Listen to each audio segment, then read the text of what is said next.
Hello नमस्ते everyone, स्वागत छ तपाईहरुलाई हाम्रो किचन हाम्रो बाजामा। आज चाहिँ म हजुरहरुसँग शेयर गर्दै छु एकदमै फेमस पालपाली चुकौनी। यो चाहिँ एकदमै मिठो हुन्छ र यसलाई बनाउन धेरै सामानहरु पनि चाहिँदैन। यो बनाउन चाहिँ झन्झटिलो पनि छैन। यसलाई चाहिँ हामीले घरमै भइरहेको सामानहरुबाट तयार गर्न सक्छौं। त्यसैले आउनुस् अब चुकौनीको रेसिपी सुरु गरौँ है त। चुकौनी बनाउनको लागि हामीलाई चाहिँ फर्स्टमा चाहिन्छ दही। यहाँ चाहिँ मैले आधा लिटर दहीलाई लिएको छु। चुकौनीको लागि दही चाहिँ मोस्टली अमिलो नै हुनुपर्छ। यसपछि हामीलाई चाहिन्छ आलु।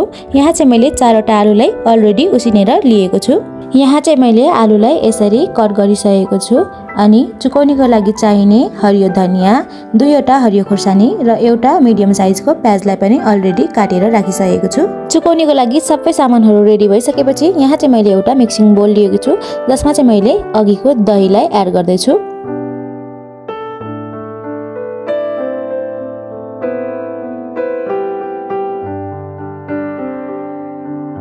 दहीलाई राखिसकेपछि अब चाहिँ हामीले यसलाई स्मुथ हुने गरेर मज्जाले मिक्स गर्नुपर्छ।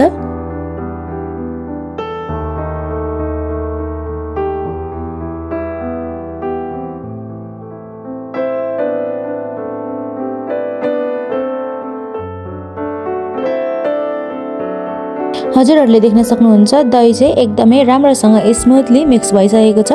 अब चाहिँ यतिको भइसकेपछि चाहिँ यसमा चाहिँ अरु सामानहरु एड गर्दा हुन्छ।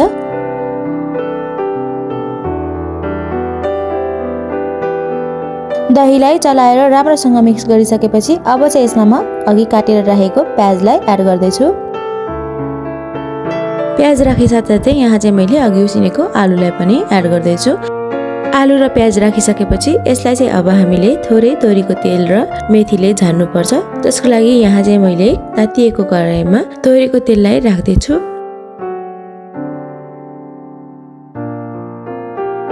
तेल तातिएपछि यहाँ चाहिँ मैले थोरै मेथीलाई पनि फुराउँदै छु। मेथी यतिको भएपछि यहाँ चाहिँ मैले अघि काटेको 3 वटा हरियो खुर्सानीलाई पनि एड गर्दै छु। हरियो खुर्सानीलाई चाहिँ यसरी तेलमा फुराइराख्न आवश्यक चाहिँ छैन। यदि हजुरहरुलाई मलाई जस्तै तेलमा फुराएको खुर्सानी मन पर्छ भने हजुरहरुले यसरी नै तेलमा फुराएर राख्न सक्नुहुन्छ। खुर्सानीलाई फुराइसकेपछि अब चाहिँ हामीले यसैमा थोरै बेसरलाई पनि एड गरिदिनु पर्छ। अब चाहिँ यो चुकौनी झान्नका लागि रेडी भइसकेको छ। अब चाहिँ म यसलाई मज्जाले झानिदिन्छु।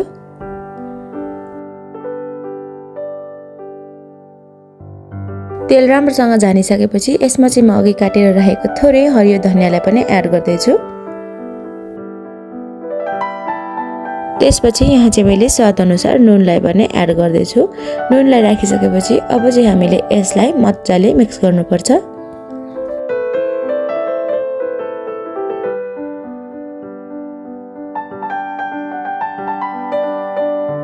यो चाहिँ हल्का बाक्लो भएकोले यहाँ चाहिँ मैले थोरै जति पानीलाई पनि एड गरेर मिक्स गर्दै छु। मलाई चाहिँ चुकौनी हल्का पातलो नै मन पर्छ। यदि हजुरहरुलाई चाहिँ बाक्लो चुकौनी मन पर्छ भने हजुरहरुले यसमा पानी नराख्दा पनि हुन्छ।